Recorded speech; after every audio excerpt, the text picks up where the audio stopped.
Hi everyone. स्वागत है आपका अपने YouTube channel study IQ with Kavita ma'am पे।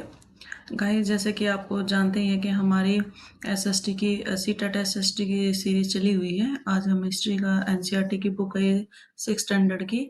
तो आज हम हिस्ट्री का थर्ड चैप्टर करेंगे, ठीक है। और अपनी एनसीईआरटी की ना बुक लेके साथ में बैठना, उसमें साथ साथ अंडरलाइन कर लेना, जिससे कि आपको एग्जाम के टाइम पे काफ़ी हेल्प मिलने वाले हैं। जो अंडरलाइन करवाओ सिर्फ उन्हीं को ही रिवाइज करके जाना, आपका एग्जाम में वहीं पे क्वेश्चन मिलेंगे, ठीक है। क्योंकि सीटेट क्या होता है, एनसीईआरटी से ही एग्जैक्ट लाइन उठाता है, ठीक है। वैसे मेरे हैंड रिटन नोट्स भी हैं, बट उनका फायदा तब है जब आप इसको जो है रीड कर लेंगे, क्योंकि एग्जैक्ट ही लाइन उठाता है वो यहाँ से, ठीक है। तो चलिए चलते हैं अपने। आज हमारा जो टॉपिक है वो आरंभिक नगर, ठीक है। तो ये एक स्टोरी है, आप पढ़ लेना। दो लड़के थे, क्रिकेट खेल रहे थे गली में, ठीक है। उन्होंने क्या करा, कुछ जैसे आसपास देखा होगा कुछ मकान टूटे होते हैं, तो वो इस तरह का कुछ खंडर देखे, ठीक है। तो वहां पर क्या किया उन्होंने, मतलब वहां पर ना खंडर देखे तो गली के बच्चे भूतहा कर का मतलब उसको क्या, आपने देखा होगा कि बच्चे वो उसको बोलते हैं जहाँ पे कोई खंडर से हो ना, कहेंगे ये तो भूत का घर है। तब भूतिया घर जैसे बोलते हैं, भूत का घर है कि यहाँ पे कोई कोई लोग नहीं रहता, तो वहाँ भूतिया घर है, ठीक है ना। एक ने वहां पे क्या किया, वास्तुकला वगैरह देखी, जो भी वो कोई मतलब काम वगैरह, वो जैसे होता है ना कि डिजाइन वगैरह उन्होंने वहां पे देखा, ठीक है। उस नक्काशी को देखकर जैसे मतलब उसने लड़के ने देखा उस पे जो ये होते हैं ना, वो पहले के जो ये आप दरवाजे वगैरह देखते होंगे, जो आपकी इस पे विंडोज वगैरह पे तो वर्क होता था, ठीक है। तो उसने लड़के ने पूछा कि ये क्या इतना सुंदर बना हुआ है, ये क्या है। जैसे आपका राम मंदिर बन रहा है ना, उस पे देखा होगा अपने पत्थरों पे कितनी अच्छी अच्छी नक्काशी की जाती है।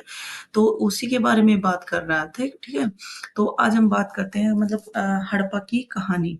हड़प्पा की कहानी क्या होती है, ठीक है। ये तो सिर्फ इनको ये एक होता है ना, मतलब आप जैसे बच्चों के मन में क्वेश्चन उठते हैं, उसी के हिसाब से मतलब आपकी जो एज के बच्चे हैं उनके क्वेश्चन जो माइंड में आते हैं उसके ऊपर ये स्टोरी लिखी हुई है, ठीक है।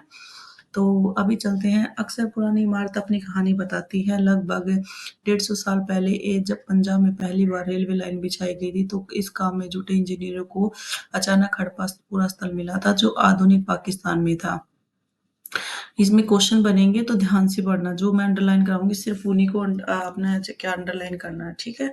क्योंकि इसमें क्या होता है कि जिसने भी इसको खोजा था ना, उन्होंने सोचा कि यह एक ऐसा खंडर है जहां से अच्छी ईंटें मिलेंगी। यह सोचकर वे हड़प्पा के खंडरों से हजारों ईंटें उखाड़ ले आए, जिससे उन्होंने रेलवे लाइन बिछाई। इससे कई इमारतें पूरी तरह से नष्ट हो गई थी। इसके बाद लगभग 80 साल पहले पुरातत्व ने विदों ने इस स्थल को ढूंढा, और तब पता चला कि यह खंडर उपमहाद्वीप के सबसे पुराने शहरों में से एक था। इस नगर की खोज सबसे पहले हुई थी, इसीलिए बाद में मिलने वाले इस तरह के सभी पुरास्थलों में से जो इमारतें और चीजें मिली, उन्हें हड़प्पा सभ्यता की इमारतें कहा गया। इन शहरों का निर्माण 4700 साल पहले हुआ था। 47 साल पहले तो मैं आपको पहले भी बता चुकी हूँ कि हड़प्पा जो शहर था, ठीक है, तो उनका कब हुआ था, 4700 साल पहले। तो यहाँ पर आप देख सकते हैं कि ये नगर आधुनिक पाकिस्तान के पंजाब और सिंध प्रांतों में थे, भारत के गुजरात में। ये मैंने ना स्टार्टिंग का जब वो चैप्टर कराया था ना, उसमें बताया था कि जितनी भी ये पुरानी इमारतें मिली हैं आपके हरियाणा, पंजाब, राजस्थान, पाकिस्तान, ठीक है, और गुजरात में ये जो है चीजें हमें मिली हैं। जितने भी मिट्टी के बर्तन हैं, मोहरे हैं, मनके हैं, तांबे के हैं, जितनी भी चीजें हमें मिली हैं, ये सारी क्या थी, हमें कहाँ से मिली है, ये हमारे राजस्थान से, मतलब ये जो एरिया ये दिए हो ना, तो यहाँ से मिली है, ठीक है। तो अब बात करते हैं इन नगरों की विशेषता क्या थी। इन नगरों में से इन नगरों की विशेषता क्या थी, इन नगरों में से कई को दो या उससे ज्यादा हिस्सों में विभाजित किया गया था। प्राय पश्चिमी भाग छोटा था लेकिन ऊंचाई पर बना हुआ था, और पूर्वी हिस्सा बड़ा था लेकिन वह निचले हिस्से पे बना था। देखो, इसको याद करने का तरीका क्या, इसको अंडरलाइन कर लेना, इसकी ये विशेषता थी, ठीक है। इसको आप अंडरलाइन करो कि जो हड़प्पा की, ये हड़प्पा की विशेषता चल रही है, किसकी, हड़प्पा की, ठीक है। हड़प्पा की ये विशेषता चली हुई है, तो ये ध्यान रखना। तो हड़प्पा की विशेषता क्या थी, जो छोटा नगर था ना, छोटा था लेकिन ऊँचाई पे देखो मैं आपको एक छोटा-सा एग्ज़ाम्पल देती हूँ। छोटा बच्चा होता है, छोटा बच्चा क्या होता है आपके मतलब गोद में या आप शोल्डर पे बिठा सकते हो, उसको गोद में रख सकते हो, ठीक है? तो इसका मतलब क्या होगा कि जो छोटा हिस्सा था ना वो तो ऊँचाई पर था और जो पूर्वी हिस्सा यानी बड़ा था लेकिन वह निचले हिस्से पर बना हुआ था। यानी जो बड़ा बड़ा होता है, बड़े व्यक्ति होते हैं, बड़े लोग होते हैं, वो क्या करते हो नीचे रखते हैं, छोटे बच्चे को ऊपर रखते हैं। इसको याद करने का तरीका है ये, ठीक है? तो इसमें पूर्वी हिस्सा क्या था? बड़ा था, ठीक है? और पुरातत्वविदों ने नगर दुर्ग का इसने जो ये था ना ये जो पुरातत्वविद थे जिन्होंने जो स्टडी करते थे पुरानी चीज़ों पे, तो उन्होंने इसको नगर दुर्ग कहा है। निचले हिस्से को यानी जो निचला हिस्सा था उसको निचला नगर कहा, निचले को तो निचले के नाम से ही कहा गया, ठीक है? और नगर दुर्ग किसको कहा गया है? जो ऊपरी हिस्सा था। दुर्ग क्या होता है? ऊँचाई पे होता है, जो जितना भी ऊँचाई हाइट पे होगा उसे दुर्ग कहते हैं। तो ऊँचे वाले हिस्से को हम दुर्ग कहेंगे और निचले वाले हिस्से को निचला नगर कहेंगे। ठीक है? इस चीज़ को ध्यान रखना है। और इन्होंने क्या कहा था, ये अंडरलाइन कर लेना, ये इसकी विशेषता थी। ठीक है? जितना मैंने अंडरलाइन करवाया ना, ये इसकी हड़प्पा की विशेषता थी। दोनों हिस्सों की दीवारियाँ पक्की ईंटों की बनाई गई थी। इसकी ईंटों की इतनी अच्छी पक्की थी कि हज़ारों सालों बाद भी आज तक इनकी दीवारें खड़ी रही थी। दीवार बनाने के लिए ईंटों की चिनाई इस तरह करते थे जिससे कि दीवार बहुत खूबसूरत लगे। आपको इसको भी अंडरलाइन कर लो कि दो जो ईंटें थी इनकी कैसी बनी हुई थी, ये पक्की बिल्कुल पक्की ईंटों से बनी हुई थी, ठीक है? और उसमें क्या था कि आपने देखा होगा ना पहले की जो ईंटें थी ना वो चौड़ी-चौड़ी, बड़ी-बड़ी सी इस टाइप की ईंटें होती थी और बहुत मजबूत ईंटें होती थी, बहुत अच्छी अच्छी क्वालिटी की होती थी वे। कुछ नगरों के नगर दुर्ग में कुछ खास इमारतें बनाई गई थी। मिसाल के तौर मोहनजोदड़ो में खास तालाब बनाया गया था, जिसे पुरातत्वविदों ने महान स्नानागार कहा था। यहाँ पर अंडरलाइन करना कि मोहनजोदड़ो में एक स्नानागार नाम का एक तालाब था, बस इतना ही करना, ठीक है? ये वो पूछेंगे कि बताइए स्नानागार कहाँ पाया जाता है? तो हड़प्पा में देंगे, मोहनजोदड़ो देंगे, ठीक है? तो आपको लोथल दे देंगे, कालीबंगा दे देंगे, तो आपको पता होना चाहिए कि स्नानागार कहाँ पर था, ये मोहनजोदड़ो में था। इस तालाब को बनाने में ईंट और प्लास्टर का ये अंडरलाइन कर लो कि इस जो स्नानागार था इसको बनाने के लिए इसकी एक विशेषता दी है, क्वालिटी दी है कि बनाने के लिए ईंटें और प्लास्टर का इसमें यूज़ किया गया था। इसमें पानी का रिसाव रोकने के लिए प्लास्टर के ऊपर चारकोल लगाया गया था। ये क्वेश्चन तो आया हुआ है कि इसके ऊपर कौन-सी परत चढ़ाई गई थी? चारकोल की परत इसके अंदर इसके ऊपर चढ़ाई गई थी। इस सरोवर में 2 तरफ से उतरने के लिए सीढ़ियाँ बनाई गई थी और चारों ओर कमरे बनाए गए थे। ठीक है? ये इसकी सारी विशेषताएँ हैं। ये चारकोल वाला पूछा गया है, ईंट और प्लास्टर का इस्तेमाल भी पूछा गया है। ठीक है? दोनों तरफ उतरने के लिए तो सीढ़ियाँ देखो आप जब भी कोई आपने देखा हो तालाब टाइप देखा हो तो उसमें क्या होता है कि 2 तरफ़ा मतलब किसी में तो चारों तरफ़ा होती है, उसमें 2 तरफ़ा क्या होता था कि सीढ़ियाँ उतरने के लिए और चढ़ने के लिए होती थी। चारों ओर उसके कमरे बनाए गए थे, उस तालाब के चारों ओर क्या था जैसे आपने राजा महारानियों के देखे होंगे ना कि एक तालाब बनाया जाता है और चारों तरफ वो कमरे जैसे आप स्विमिंग पूल वगैरह देखते हैं, उसमें भी सेम ऐसे ही होता है ना कि वो उसके बिल्कुल दोनों तरफ सीढ़ियाँ बनी होती है। स्विमिंग पूल की तरह ही मान सकते हैं इसको। भरने के लिए पानी कुएँ से निकाला जाता था, उपयोग के बाद उसे खाली कर दिया जाता था। शायद यहाँ विशिष्ट नागरिक विशेष अवसरों पर सुबह स्नान करते होंगे। यहाँ तक जितना मैंने अंडरलाइन करवाया ना, सिर्फ़ इसी को आप इसकी विशेषताएँ हैं ये मोहनजोदड़ो की, इसकी विशेषताएँ मतलब आती हैं। इसी में से ही पूछेगा, वो बताएगा कि बताइए कि इसमें से मोहनजोदड़ो की कौन-सी विशेषता नहीं थी? वो नहीं वाले क्वेश्चन को ज़्यादा वो करता है, तो इसमें से लाइनें उठा लेगा। तो इसमें से जैसे ईंट और प्लास्टर की जगह सीमेंट है और इसका सीमेंट का और डस्ट इस चीज़ का यूज़ कर देगा कि इसका यूज़ किया गया था। चारकोल की जगह कुछ और चीज़ का यूज़ कर देगा कि भई किस चीज़ की वो किया गई थी, ठीक है? अब आता है कालीबंगा और लोथल, ठीक है? अब इसमें क्या हुआ था कि अन्य नगरों में अग्निकुंड मिले थे, जहाँ संभवतः यज्ञ किए जाते होंगे। तो अग्निकुंड कहाँ से मिले हैं? ये आपके कालीबंगा से, ठीक है? यहाँ पर हड़प्पा, मोहनजोदड़ो, लोथल जैसे कुछ नगरों में बड़े-बड़े भंडार गृह भी मिले हैं। भंडार गृह आपको ये ऑप्शन में तीनों ही दे देगा, ठीक है? कि बताइए इसमें से आप पूछेंगे भंडार गृह कहाँ नहीं मिले हैं? तो हड़प्पा, मोहनजोदड़ो, लोथल में मिले हैं और बाकी कहाँ पर नहीं मिले हैं, इसका ध्यान रखना है। अब आता है भवन, नाले और सड़कें। ये इन नगरों के घर आमतौर पर 1 या 2 मंजिले होते थे। घर के आँगन के चारों ओर कमरे बनाए जाते थे। अधिकांश घरों में एक अलग स्नानागार होता था और कुछ घरों में कुएँ भी होते थे। ठीक है? कई नगरों में ढके हुए नाले थे। इन्हें सावधानी से सीधी लाइन में बनाया जाता था। हर नाली में हल्की ढलान होती थी ताकि पानी आसानी से बह सके। अक्सर घरों की नालियों को सड़कों की नालियों से जोड़ दिया जाता था, जो बाद में बड़े नालों में मिल जाती थी। नालों के ढके होने के कारण इनमें जगह-जगह पर मेनहोल बनाए जाते थे, जिनके जरिए इनकी देखभाल और सफाई की जा सके। घर, नाले और सड़कों का निर्माण योजनाबद्ध तरीके से एक साथ ही किया जाता था। पता क्या, उस टाइम पर जो भी घर बनाए जाते थे ना, और जो गलियाँ वगैरह सड़कें होती थी, बहुत प्लानिंग के साथ होती थी।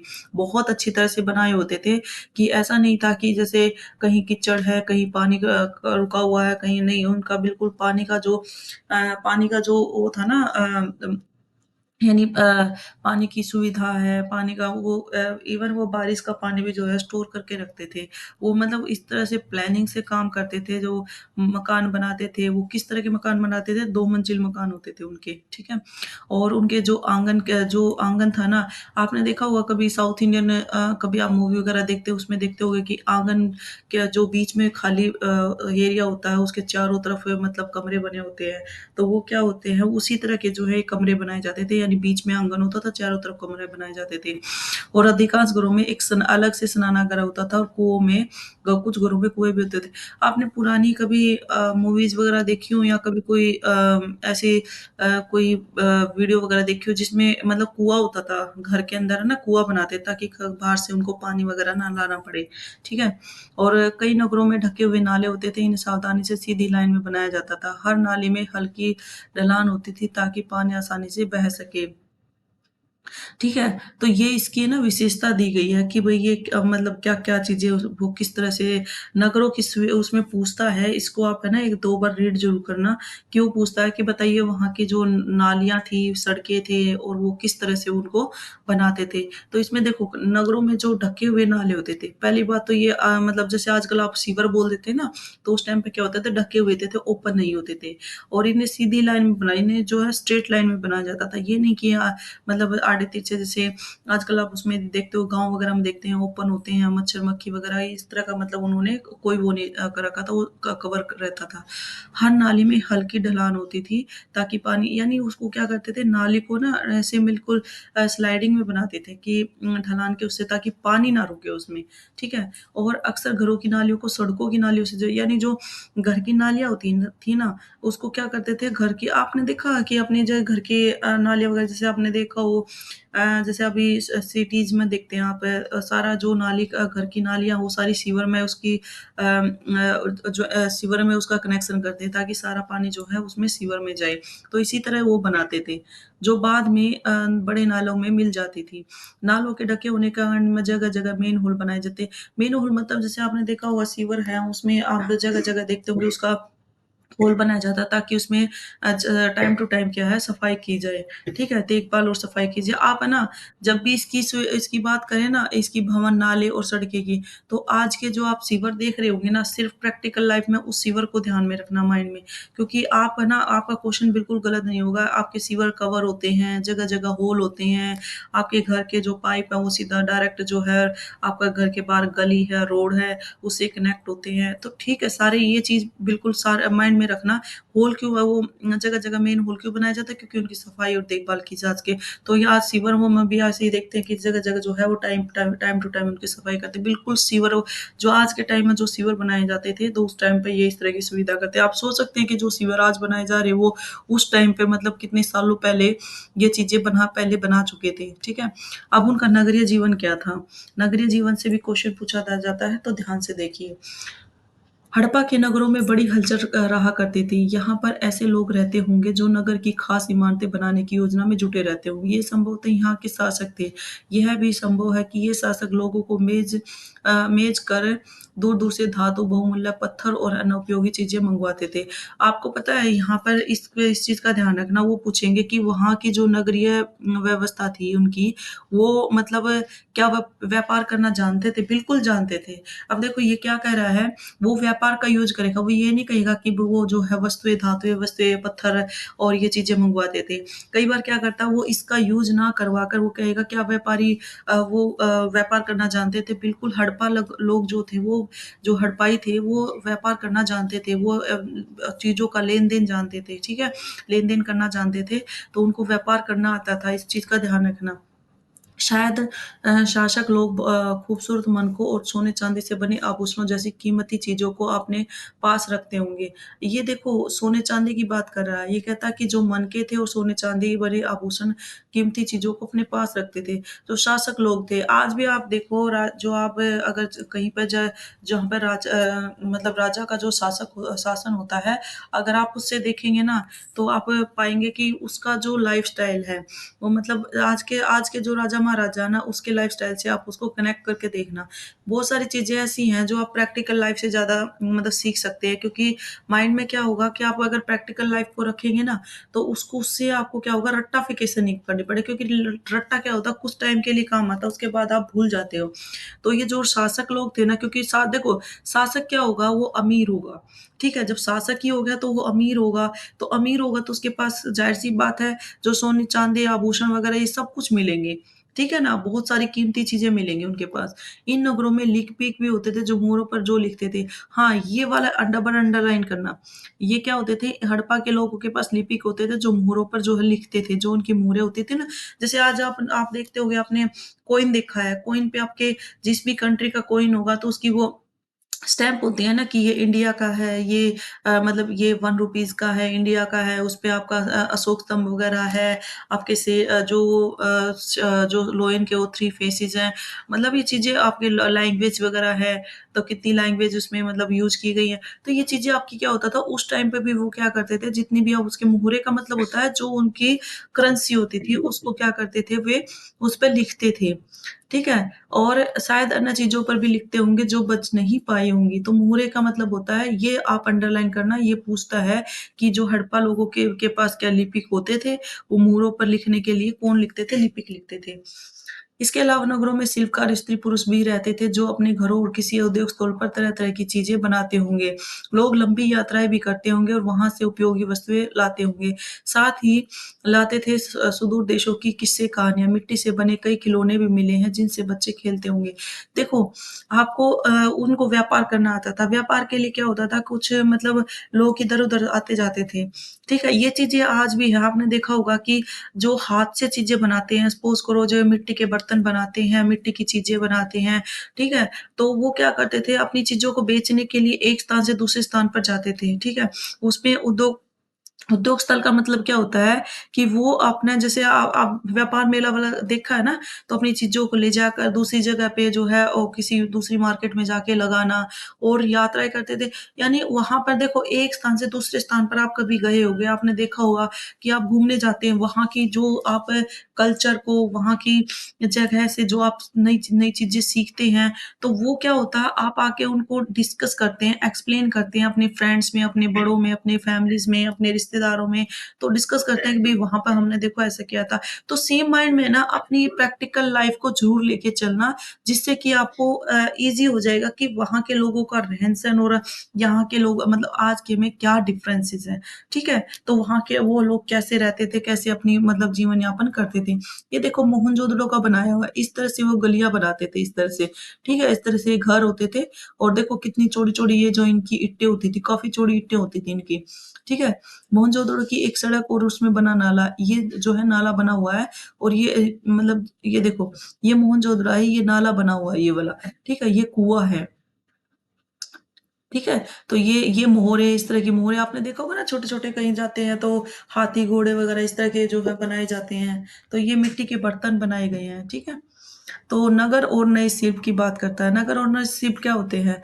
अब कुछ हड़प्पा के नगरों से प्राप्त हुए पुरातत्वविदों को जो चीज़ें वहाँ मिली थी उसमें अधिकतर पत्थर, शंख, तांबे, काँसे ये आप अंडरलाइन करना कि उसको जो मिले हैं ना वो क्या मिला है पत्थर के, शंख के, तांबे के, काँसे के, सोने, चाँदी आदि धातुएँ जो हैं वहाँ बनाई जाती थी। तांबे और काँसे से औजार, हथियार, गहने और बर्तन बनाए जाते थे। अब इनसे क्या करते थे कि वो औजार, हथियार, गहने और बर्तन जो है वो बनाते थे। सोने और चाँदी से गहने और बर्तन भी बनाए जाते थे, ठीक है? तो इनका आपको ये पता होना चाहिए कि देखो तांबे के तो आपने देखा होगा आज भी बर्तन बनते हैं, सोने के आपके क्या बनते थे? गहने बनते थे। तो ये सोने और चांदी के भी बर्तन बनते हैं, आपने देखा होगा कहीं सुनार की दुकान पे जाते हो सोने और चांदी के बर्तन बनते हैं, ठीक है? सोने के गहने बनाते थे और चांदी के बर्तन बनते हैं। और यहाँ मिली सबसे आकर्षक वस्तु में मन के बाट और फलक हैं, ये डबल अंडरलाइन करना, ये पूछा गया क्वेश्चन है कि यहाँ पर जो हड़प्पा में जो मिली है वो मन के बाट और फलक थे। मन के आपने देखा होगा ना कि जो स्टोन टाइप होता है उसको बोलते हैं मन के। ये जैसे देख सकते हैं, ठीक है? ये जैसे ये है ना ये चीजें ये हड़प्पा सभ्यता के लोग पत्थर की मुहरें बनाते थे। यह आयताकार ये वाला जो है ना ये आयताकार यहाँ के जो मुहरें थे सामान्यतः आयताकार होती थी यानी रेक्टेंगल शेप में होती थी इस तरह से होती थी। तो जानवरों के चित्र मिले। हड़प्पा सभ्यता के लोग काले रंग से डिजाइन किए हुए खूबसूरत लाल मिट्टी के बर्तन बनाते थे।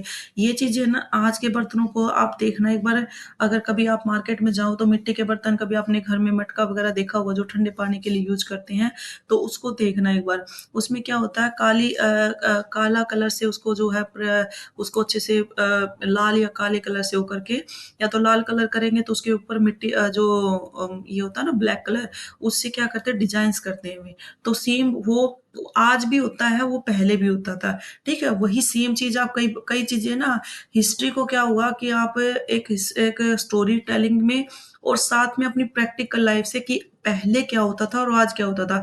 ये जो आप एक-दूसरे से मतलब कनेक्ट करके पढ़ेंगे ना कि उससे और इधर से, तो आपका ना बहुत लंबे टाइम तक वो याद रहेगी और कभी भी आपको मतलब रटने की ज़रूरत नहीं रहेगी। ठीक है? हिस्ट्री को आप इंटरेस्ट के साथ पढ़ेंगे ना तो बहुत अच्छे से आपको लर्न रहेगा। अब चलिए एक बार एक बॉक्स को देखते हैं। ये एक चार्ट पत्थर से बनाया गया है। ये कहता है कि ये जो बाट बनाए गए, ये बाट हैं। बाट आपने कभी देखा है? अभी अभी तो नहीं होंगे। पहले क्या होता था तराजू में रखने के लिए ना बाट बनाए जाते थे। बाट होते थे काफ़ी लोहे के तो थे, काफ़ी मतलब 1 केजी का हाफ केजी का, ठीक है? छोटे छोटे से लेके बड़े तक 5 केजी तक होते थे। तो इन्हें चार्ट पत्थर से बनाया गया था। जो ये बाट बनाते थे ना, ये कौन से चार्ट पत्थर से, इसको अंडरलाइन करना कि जो ये बाट बनाए जाते थे, ये किससे बनाए जाते थे? चार्ट पत्थर से बनाए जाते थे, ठीक है? ये पूछा गया क्वेश्चन है तो इसको अंडरलाइन करना। इन्हें शायद बहुमूल्य पत्थर या धातुओं को तोलने के लिए बनाया गया था, ठीक है? तो अब इनमें क्या था कि कार्नियल पत्थरों से बनाए गए थे। अब ये देखो, ये चीज़ें बनाई गई हैं ना, ये जो आप ये ज्वेलरी वगैरह, मनके वगैरह बनाए गए हैं, तो किससे बनाए जाते थे? ये इसको अंडरलाइन करना, कार्नि पत्थरों से बनाए जाते थे। तो वो इसमें कन्फ्यूज़ करने के लिए अभी आपको ईज़ी लग रहा है कि ये जो जितने भी मनके थे ये कार्नेलियन जो पत्थर था उससे बनाए जाते थे। तो आपको ध्यान रखना है जो चट पत्थर से तो आपके जो बाट बनाए जाते थे और कार्नियल पत्थरों से क्या बनाए जाते थे? आपके मनके बनाए जाते थे, ठीक है? पत्थरों को काट कर या तराश कर मनके बनाए गए, इनके बीच छेद किए जाते थे ताकि धागा डालकर जो है माला बनाई जा सके। तो आपको ये ध्यान रखना है बस, ये जो किससे बनाया जाता था? कार्नियल पत्थरों से। जो ये मनके बनाए जाते थे ना, ये कार्नियल पत्थरों से बनाए जाते थे और बाट चट पत्थर थे ना, उससे बनाए जाते थे। ये ध्यान रखना है इसका। इनके पे छेद आपको पता ही है अभी भी माला बनाते हैं तो उसके अंदर छेद होगा तभी तो धागा डाल सकते हैं। ये थोड़ा कॉमन सेंस की बात है, ठीक है? पत्थर के धारदार फलक है। अब कढ़ाईदार वस्त्र, एक एक महत्वपूर्ण व्यक्ति की पत्थर से बनी हुई मूर्ति, ये देखो ये मूर्ति बनाई हुई है, ठीक है? जो मूंदोड़ जोदड़ों से मिली है, उसमें इसे कढ़ाईदार वस्त्र पहने दिखाया गया है। बाकी ये इतना इम्पोर्टेंट नहीं है, बस आपको ध्यान रखना है कि एक मूर्ति मिली थी जो कढ़ाईदार, ये कई बार वैसे पूछता नहीं है, पर जैसे आप इसको क्वेश्चन बनाना चाहे तो ऐसे बना सकता है कि एक कढ़ाईदार वस्त्र पहने हुए जो मूर्ति मिली है, वो कहाँ से मिली है? ये मोहनजोदड़ो से मिली है। ठीक है, वैसे इतना इम्पोर्टेंट नहीं है बट एक बार थोड़ा-सा क्वेश्चन बना के माइंड में ज़रूर सेट करना है इसको। अब आता है धातु का उपयोग कैसे करते? क्या पत्थर के बाट बनाते थे? 7000 साल पहले मेहरगढ़ में कपास की खेती होती थी। अब ये कपास की खेती कहाँ पर होती थी? मेहरगढ़ में। ये आपको ऐसे लर्न करना है, ठीक है? और इसके मोहनजोदड़ो से कपड़े के टुकड़ों के अवशेष चांदी के एक फूलदान के ढक्कन तथा कुछ अन्य तांबे की वस्तुओं से चिपके हुए मिले थे। और पक्की मिट्टी और फेन से बनी तकलिया सूत कताई का संकेत भी मिलती है। अब एक क्वेश्चन आता है कि मतलब ये पूछेगा कि फेन्स क्या होता है? तो फेन्स होता है कि जैसे आपने ये पिक्चर्स दिखाई दे रही है ये वाली जो होती है, ये पूछा गया क्वेश्चन है कि बताइए फेन्स है। तो इसकी ये इसमें जो है जितनी भी ये दी हुई है ना, ये जो टेबल दी हुई है, इस टेबल को ज़रूर करना।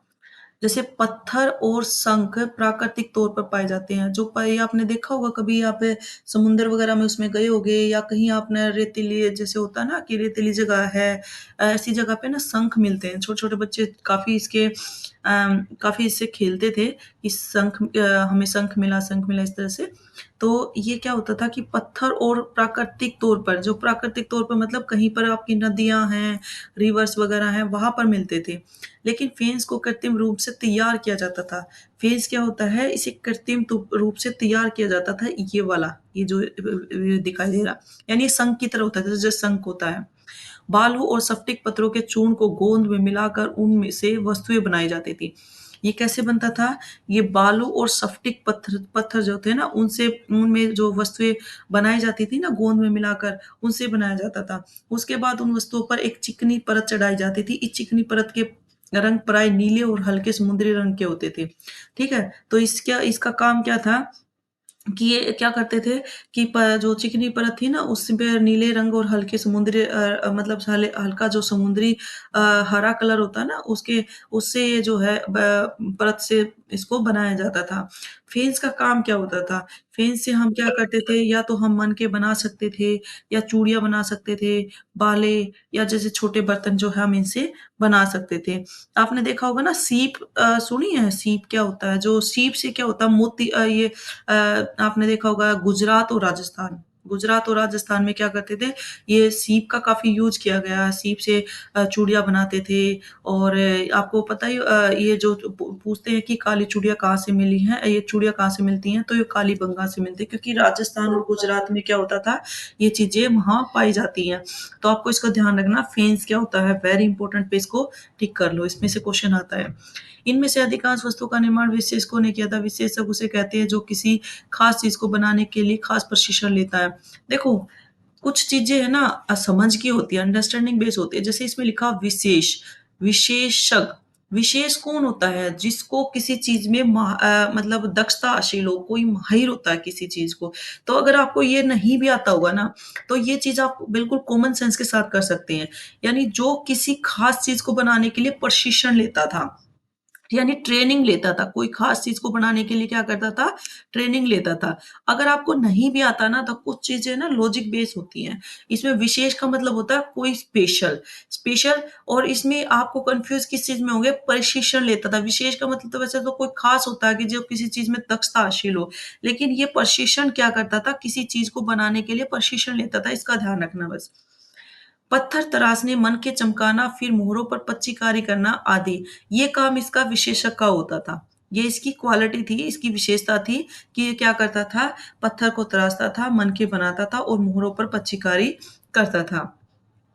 उसकी दाढ़ी कितनी अच्छी तरह से ये उसको उस लड़के के उसकी जो ये मूर्ति मिली है ना, इसकी विशेषता बता रहा है कि इसकी दाढ़ी कैसे है, ये इस तरह नहीं पूछता कि कैसे अच्छी तरह से दर्शाई गई है, किसी विशेष मूर्तिकार का ही काम होगा।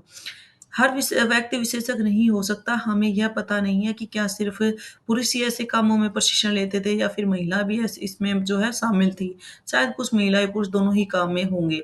बस आपको इतना ध्यान रखना है, ये जो आप मैंने अंडरलाइन करवाया ना, सिर्फ़ इतना ध्यान रखना है। नेक्स्ट आता है आपका कच्चे माल की खोज, यानी कच्चे माल की खोज कैसे हुई थी? अब मैंने आपको पहले ही बताया था कि वो व्यापार करना जानते थे, ठीक है? ये विशेषता में पूछता है क्या उनको व्यापार करना आता था? बिल्कुल आता था। हड़प्पा सभ्यता के जो लोग थे, वो जो है व्यापार करना यानी लेन-देन जानते थे। कच्चा माल उन पदार्थों को कहते हैं जो या तो प्राकृतिक रूप से मिलते हैं या किसान या पशुपालक देखो कच्चा माल होता क्या है? देखो मैं बताती हूँ क्या होता है। जैसे कपास है, कपास का एग्ज़ाम्पल लेते हैं। कपास क्या होती है कि अगर आप कपास किसान खेत में उगाता है, उसको जब तक फैक्ट्री में जाके अलग करके फैक्ट्री में नहीं जाती, जब तक वो कच्चा माल रहता है। जब उससे कपड़ा बुन दिया जाता है, तो उसके बाद वो क्या जाता है यानी क इतना कपड़ा नहीं बुनता, इतना वो कच्चा माल रहता है।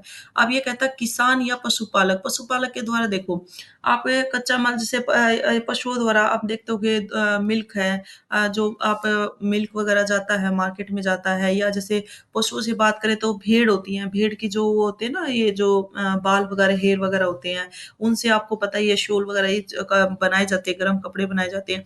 तो वो बाल जो होते हैं वो क्या होता है, कच्चा माल होता है, या तो प्राकृतिक रूप से हमें मिलता है, या फिर हमें क्या होगा, जैसे आप ये देखता होगा क्रूड ऑयल क्या होता है, कच्चा ही तो होता है, ये हमें नेचुरल मिलता है, हमें जो है समुद्र से नेचुरल मिलता है ये। जैसे लकड़ी और धातुओं के ऐशक प्राकृतिक रूप से उपलब्ध कच्चे माल है। लकड़ी और धातुओं से यानी जो प्लांट होते हैं, जो पेड़ होते हैं, बड़े-बड़े ट्री होते हैं, वो क्या होता है, कच्चे कच्चे माल का काम करते हैं। जब उसको लकड़ी को उसमें फैक्ट्री में ले जाया जाता है, उससे जो फर्नीचर तैयार किया जाता है, जब तक फर्नीचर तैयार नहीं होता तब तक तो कच्चा ही रहता है ना। इनमें फिर कई तरह की चीज़ें बनाई जाती हैं। मिसाल के तौर पर किसानों द्वारा पैदा किया गया कपास को कच्चा माल कहते हैं, जिसके बाद में कताई बुनाई करके कपड़ा तैयार किया जाता है। हड़प्पा में लोगों को कई चीज़ें वहीं मिलती थी, लेकिन तांबा, सोना, लोहा, चांदी, बहुमूल्य वस्तुएँ ये दूर-दूर से आयात करते थे। हड़प्पा के लोग तांबे का आयात संभवतः आज के राजस्थान से करते थे। आज भी तांबे के लिए राजस्थान फ़ेमस है। वहाँ पर अगर बहुत सारे अगर देखें तो लोग आज भी तांबे के बर्तनों का यूज़ करते हैं, ठीक है? तो हड़प्पा के लोग तांबा कहाँ से लेते थे? राजस्थान से लेते थे। यहाँ तक कि पश्चिमी एशियाई देश ओमान से भी तांबे का आयात किया जाता था। और दूसरा कंट्री की बात करें तो ओमान, जो ओमान है वो भी तांबे के लिए जो है काफ़ी मतलब उस वहाँ से मंगवाया जाता था।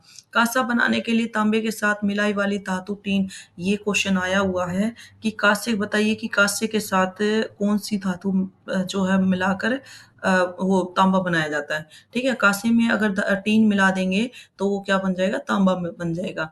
और ये कहाँ से किया जाता है? ईरान और अफ़गानिस्तान से किया था। इसको डबल अंडरलाइन करना है आपको, ठीक है? तो ये कहाँ से? ईरान और अफ़गानिस्तान से बनाया जाता है। सोने का आयात आधुनिक कर्नाटक आपने इंडिया में है ना, कर्नाटक में सोने की काफ़ी खानें मिली हुई हैं। तो ये कर्नाटक जो है सोने की खान यहाँ पे काफ़ी है, और यहाँ से सोना हमारे इंडिया से तो कहाँ से, अगर भारत की बात करें तो कर्नाटक से, और पत्थर की बात करें तो गुजरात, ईरान और अफ़गानिस्तान से।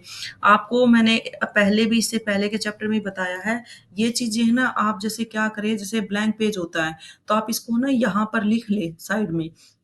कैसे लिखेंगे कि जो राजस्थान से तांबा कहाँ से, यहाँ पर लिख लें वस्तुएँ, और यहाँ पर लिख लें कंट्री या मतलब जगह का नाम। तो जैसे तांबा यहाँ पर लिखे, तांबा वस्तु की चीज़ में लिखें या तांबा, और जैसे मैं बताती हूँ, जैसे यहाँ पर लिखिए जगह, ठीक है? और यहाँ पर लिख लें वस्तु, वस्तु। ठीक है? तो ऐसे लिख लें वस्तु। तो इसमें वस्तु लिखेंगे तो क्या हो जाएगा, आप यहाँ पे इस पे लिखेंगे, यहाँ पे लिख लेंगे, जैसे वस्तु के नीचे लिखें यहाँ पे, जैसे आपने राइट किया तांबा, ठीक है? तांबा, इसके साथ में ऐसे डैश करके लिखेंगे राजस्थान। तो इस तरह से क्या हो जाएगा, आप अच्छे से इसको लर्न कर सकते हैं, ठीक है? और जैसे तांबे के यहाँ पे जगह आपने क्या किया था, वस्तु की थी, तो इसके बाद जैसे आपने ओमान से हमें क्या मिला था, तांबा, ओमान से भी तांबा मिला था, तो यहाँ पर आप क्या करेंगे, ओमान लिख लेंगे इसके साथ ही, इसके राजस्थान, ओमान, ठीक है? तो इस तरह से आप कर सकते हैं इसको। फिर जैसे आपका कांसे की बात करते हैं, कांसे में कौन-सी धातु मिलाकर तांबा बनाया जाता है? ये 3 धातु मिलाकर तांबा मिलाया जाता है, ठीक है? तो इसको ऐसे अच्छे से करेंगे ना, तो आप है ना एक टेबल सी बना लें इसके, जो इस तरह के क्वेश्चन होते हैं ना, तो वो टेबल में जल्दी लर्न होते हैं। कई बार अपने हाथ से लिखा हुआ भी अच्छे से लर्न होता है, ठीक है? तो नगरों में रहने वालों के लिए जो भोजन की बात करते हैं, लोग नगरों के अलावा गाँव में भी रहते थे, वे अनाज उगाते थे और जानवर पालते। किसान चरवाही शहरों में रहने वाले शासकों, लेखकों और दस्तकारों को खाने के सामान देते थे। पौधों के अवशेषों से पता चलता है कि हड़प्पा के लोग, ये क्वेश्चन आया हुआ है। हड़प्पा के लोग जो है ना, गेहूँ कौन-कौन सी फसलें उगाते थे, तो ये फसल आपको एग्ज़ैक्ट ही लर्न करनी है, ठीक है? जी, क्या-क्या उगाते थे? गेहूँ, जौ, दालें, मटर, धान, तिल और सरसों उगाते थे। आप है ना प्रीवियस पेपर उठा के देखना, उसमें ये क्वेश्चन जो मैं अंडरलाइन करवा रही हूँ, इस तरह के क्वेश्चन बहुत मिलेंगे। पौधों के अवशेषों से पता चल, ये अवशेष मिले इनके कि वो हड़प्पा के लोग शायद ये चीज़ें, देखो ये चीज़ क्या होती है, जो चीज़ उनको मिली है ना, वो क्या है, इमेजिन कर रहे हैं। कि भी उस टाइम पे क्योंकि क्या होते हैं ये, कि जो इनको मिलता है ना, उसके आधार पर ही ये क्या करते हैं, उसका एनालाइज़ करते हैं, ठीक है? ज़मीन की जुताई के लिए हल का प्रयोग एक नई बात थी। हड़प्पा काल के हल को तो नहीं बच पाए हैं क्योंकि वे प्राय लकड़ी से बनाए जाते थे, लेकिन हल के आकार के खिलौने मिले हैं। यानी उन्होंने क्या थे जो टॉयज़ मिले हैं ना, जो लकड़ी के थे वो तो सड़ गए होंगे, लकड़ी तो सड़ जाती है। जो पत्थर के जो उन्होंने मिट्टी के खिलौने वगैरह जो बनाए होंगे, क्योंकि मिट्टी को आपने देखा होगा पका देते हैं उसको, जो आजकल भी बर्तन देखे होंगे, तो खिलौने मिले। इस क्षेत्र में बारिश कम होती थी, इसलिए सिंचाई के लिए लोगों ने कुछ तरीके अपनाए होंगे। संभवतः पानी का संचय किया जाता होगा। देखो होगा, इमेजिनेशन की बात करें, शायद ऐसा होगा। ज़रूरत पड़ने पर उससे फसलों की सिंचाई की जाती होगी। हड़प्पा के लोग गाय, भैंस, भेड़, बकरियाँ पालते थे। अब ये देखो, हड़प्पा आपका कहाँ पे है? जम्मू, ये आपका कश्मीर है, पाकिस्तान है, इस इलाके में था। आज भी वहाँ पर भेड़-बकरियाँ जो है पाई जाती हैं। तो आपको क्या करना है, आपको जगह को माइंड में रखना है कि हड़प्पा है कहाँ पे? जब आप क्वेश्चन करें ना तो माइंड में रखें हड़प्पा है कहाँ पे? ये आपके जो आज का आधुनिक पाकिस्तान की बात करें, आपका ये जो आपका जम्मू कश्मीर है, यहाँ की बात करें, आज भी वहाँ पर भेड़-बकरियाँ वगैरह बहुत पाई जाती हैं। बस्तियों के आसपास तालाब और चरागाह होते थे, लेकिन सूखे महीनों में मवेशियों के झुंडों को चारा पानी की तलाश में दूर-दूर तक ले जाया जाता था। ये चीज़ें मैं पहले ही बता चुकी हूँ कि जहाँ पर पानी की तलाश में, खाने की तलाश में, मौसम के अकॉर्डिंग जो भी फल आते थे, उसके लिए वो क्या करते थे, एक स्थान से दूसरे स्थान पर वे जाते थे।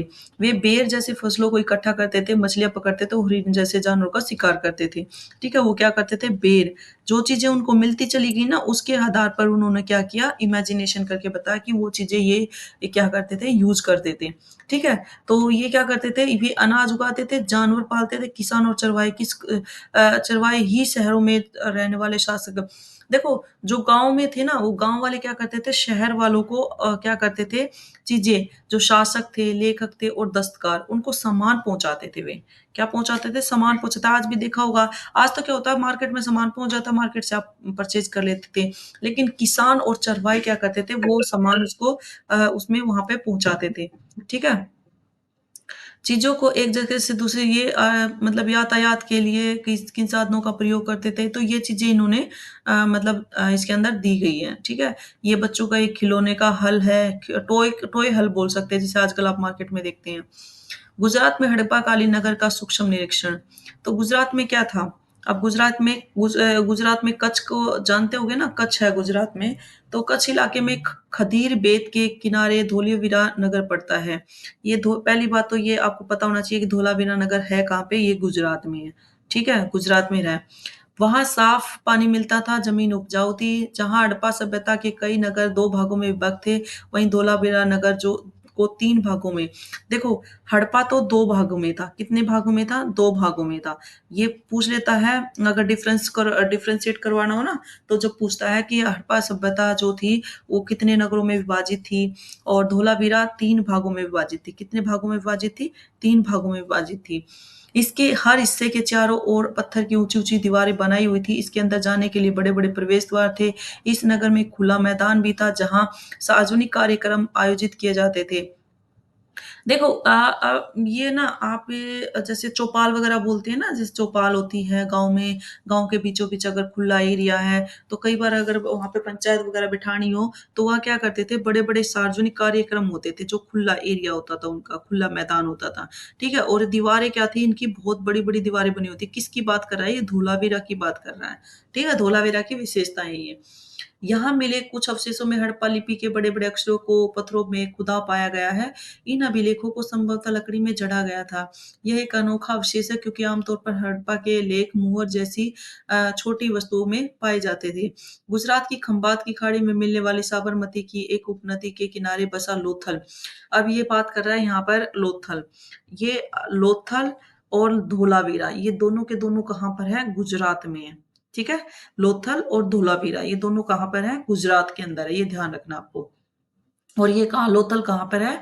खंबात की खाड़ी में, खंबात की खाड़ी में। ठीक है? ये लोथल कहाँ पर है? खंबात की खाड़ी में है। जगह कौन-सी है? गुजरात में है, और गुजरात के अंदर कहाँ पर? खंबात की खाड़ी में।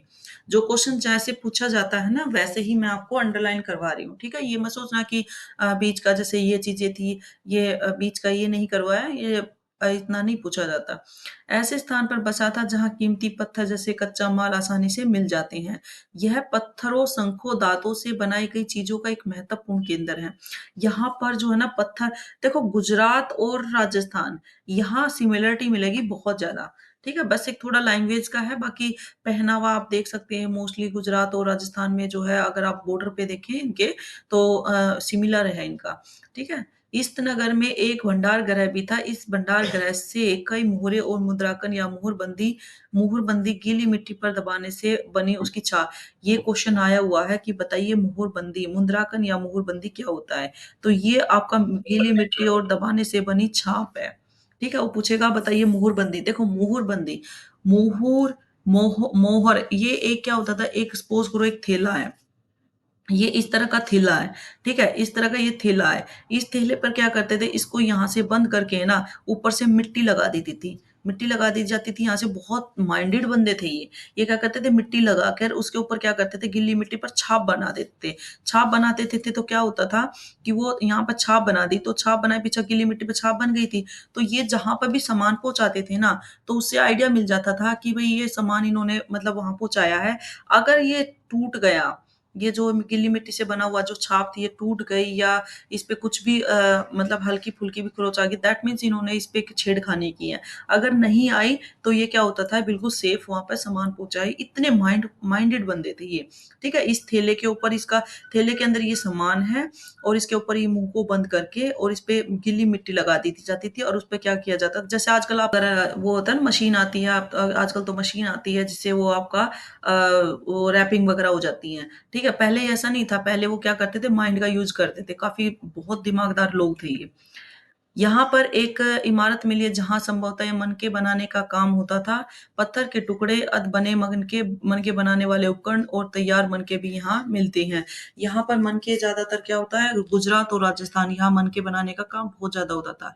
मुहुर और मुह देखिए, ये जो ये है ना जैसे मिट्टी है, ये मुँह को बंद करके थैले में सामान डाल के मुँह को बंद करके और उसपे ऐसे क्या करते थे, गीली मिट्टी पर ही किसी चीज़ की छाप छोड़ देते। जिस राज्य का था ना, जिस राज्य से दूसरे राज्य में जा रहा था, उसकी जो क्या करते थे, ये स्टैम्प बना देते। जैसे आज आजकल आपने देखे ना कि जो स्टैम्प वगैरह होती है वो लगाई जाती है, तो वही सेम चीज़, ठीक है? एक बार आप इसको रीड कर लेना। इसको मैं बता चुकी हूँ, जैसे-जैसे जो प्रोसेस होता है वो सारा बता चुकी हूँ। सिर्फ़ आपको ये क्या करना है, रीड करना है कि ये क्वेश्चन पूछा जाता है, बताइए मुहर-बंदी क्या होती है? मुहर मतलब मोहर, और बंदी मतलब मुँह को बंद करके जो उसपे स्टैम्प लगाई जाती है। सभ्यता के अंत का रहस्य। अब यहाँ पर अंत कैसे हुआ इसका, जो हड़प्पा सभ्यता थी? 3900 साल पहले एक बड़ा बदलाव देखने को मिला। अचानक लोगों ने इन नगरों को छोड़ दिया। लेखन, मुहर, बाँटों का प्रयोग बंद हो गया। दूर-दूर से कच्चे माल का आयात काफ़ी कम हो गया था। मोहनजोदड़ो में सड़कों पर कचरे के ढेर बनने लगे। जल निकास प्रणाली नष्ट हो गई थी और सड़कों पर ही झुग्गी-नुमा घर बनाए जाने लगे थे। ये चीज़ें जो आजकल देखा होगा ना, ये चीज़ें आज भी हैं। पहले लोग जो है ना काफ़ी सफाई वगैरह का काफ़ी ध्यान रखते थे, और जो उनकी विशेषताएँ थी ना, उनके अपोज़िट काम होने लगा। यानी वो क्या हो गए थे ना, उन्होंने 3900 साल पहले उन्होंने क्या करा, मतलब काफ़ी चेंज मिला उनको, और जो मोहरे वगैरह है वो बंद हो गई थी, कच्चे माल का जो आया था वो भी कम हो गया था। जो उन्होंने पानी की निकासी का जो प्रबंध किया गया था वो भी नष्ट हो गई थी, ठीक है? मोहनजोदड़ो में।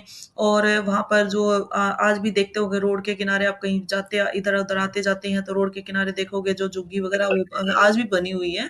तो ये चीज़ें क्या होती थी, उनका सभ्यता का नष्ट होता चला गया, यानी ये चीज़ें उनकी मतलब उनकी विशेषता की वजह क्या हो गया, उनको ये चीज़ें सामने आने लगी कि आयात वगैरह कम होने लगा था। कुछ विद्वानों का कहना है कि नदियाँ सूख गई थी और जंगलों का विनाश हो गया था।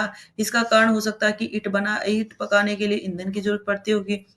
आज भी आप देखते हैं ना कि जैसे एनवायरनमेंट कितना चेंज हो चुके हैं, ग्लोबल वार्मिंग की वजह से कितनी गर्मी वगैरह हो चुकी है। तो वो क्या करते थे, उन्होंने पक्की ईंटें चाहिए थी, तो उसके लिए ईंधन ईंधन कहाँ से लाएँगे? तो लकड़ियों से लाएँगे। आज भी हम भट्टों पे जाके देखते हैं तो भट्टे बनाते हैं ना, और घर बनाने के लिए पेड़ों को काटते हैं। मवेशियों के बड़े-बड़े झुंडों से चारागाह और घास वाले मैदान समाप्त हो गए होंगे। यानी ये इमेजिनेशन कर रहे हैं कि जितने भी उन्होंने पशु पालना स्टार्ट किया था, वो काफ़ी बड़े-बड़े झुंड थे। तो वो क्या कर रहे थे, उनको खाने के लिए अब जितने ज़्यादा पशुपालन होंगे तो उनके लिए चारा वगैरह भी चाहिएगा, ठीक है ना? तो वो क्या हुआ था, वो समाप्त होते चले गए जैसे-जैसे वो घास खाते थे। कुछ इलाकों में बाढ़ आ गई, लेकिन इन कारणों से यह स्पष्ट नहीं हो पाता कि सभी नगरों का अंत कैसे हुआ, मतलब कैसे हो गया। बाढ़ और नदियों के सूखने का असर कुछ इलाकों में, यानी ये नहीं कह सकते कि मतलब बाढ़ और नदियाँ सूख गई तो पूरे इलाकों में ही जो है वहाँ पर उसका अंत हो गया होगा सभ्यता का। ऐसा ज़रूरी नहीं है कि एक बाढ़ आ गई तो पूरी सभ्यता का अंत तो नहीं हो सकता ना। बाढ़ कुछ इलाकों में आई होगी, नगरें भी, अगर नदियाँ भी सूखी होंगी तो कुछ इलाकों में ही सूखी होंगी।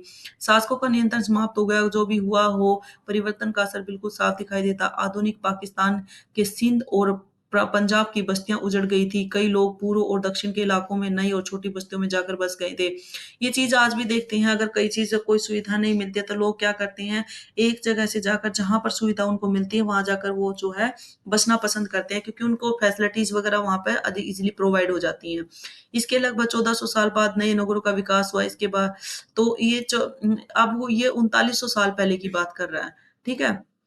तो ये था आपका क्वेश्चन, ये था आपका चैप्टर, ठीक है। तो ये मैंने अपनी तरफ से बहुत कोशिश करी है कि आपको मतलब बहुत अच्छे से आपको एक्सप्लेन हो जाए। और आप एक बार है ना एक्सरसाइज जरूर कर ले, जैसे ये एक्सरसाइज दी हुई है ना ये वाली, इस तरह से एक बार एक्सरसाइज कर ले, जैसे तांबा कहाँ से मिला, सोना, टीन, बहुमूल्य पत्थर। तो ये चीजें आप है ना, इस कई बार एग्जामिनर क्या करता है, एग्जैक्ट ही उठा देता है, इवन आपके ना ऑप्शन भी चेंज नहीं करता, ठीक है, एग्जैक्ट उठा के दे देगा। तो आपको पता होना चाहिए कि आपको कहाँ कौन सी चीज कहाँ कहाँ से मिली है, ठीक है। तो कर्नाटक, राजस्थान, अफगानिस्तान, गुजरात, आपको पता ही है ये कहाँ कहाँ से चीजें आपको मिली हैं, ठीक है। तो उम्मीद करती हूँ कि ये आपको चैप्टर बहुत अच्छे से समझ में आ गया होगा।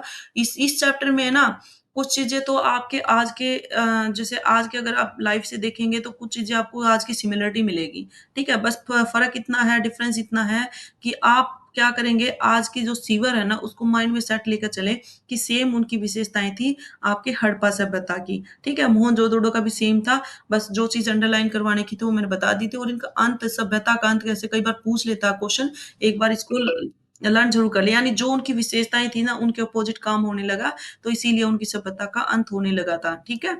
तो गाइज इस चैनल को सब्सक्राइब जरूर कर लीजिए, बहुत अच्छी सीरीज इसमें जो है चली हुई है, ठीक है। और उम्मीद करती हूँ कि ये चैप्टर बहुत अच्छे से समझ में आया होगा। और अगर आपको कुछ डाउट्स लगता है ना तो आप मेरे को कमेंट बॉक्स में आप करके पूछ सकते हैं कि मतलब कोई भी डाउट्स है तो मैं आपके हर डाउट को बिल्कुल आपको मतलब रिप्लाई करके जरूर उसको क्लियर करने की कोशिश करूंगी, ठीक है। यह अब देखो लोथल की बात करते हैं, यह बड़ा तालाब है, ये तालाब दिया हुआ है लोथल में, जहाँ समुद्र के रास्ते आने वाली नाव रुकती होंगी। ये मतलब उनको ना इमेजिनेशन किया हुआ है, ठीक है गाइज।